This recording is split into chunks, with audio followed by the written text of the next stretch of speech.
Kabupaten Luwu dan permukiman lahan perkebunan warga di Kelurahan Padang Sapa, Kecamatan Ponrang, Kabupaten Luwu, kembali terendam banjir. Banjir terjadi akibat meluapnya Sungai Noling setelah diguyur hujan. Ketinggian air mencapai hingga 80 cm.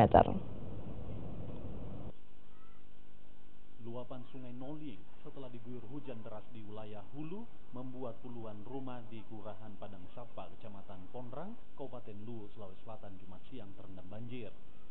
Banjir terjadi sejak Jumat dini hari yang diperparah dengan tingginya debit air di saluran irigasi. Ketinggian air mencapai 80 cm di pemukiman warga. Warga yang rumahnya terendam banjir memilih tetap bertahan sambil menunggu air surut. Banjir memang biasa terjadi di lokasi ini saat terjadi hujan deras di wilayah hulu. Dampak dari banjir tidak hanya menggenangi rumah warga, lahan perkebunan juga menjadi rusak. Warga berharap pemerintah segera menangani persoalan banjir yang kerap melanda daerah mereka. Kapan terjadi banjir, Bu? Tadi subuh. Tadi subuh. Iya, dah sembahyang subuh orang. Memang hujan deras ya?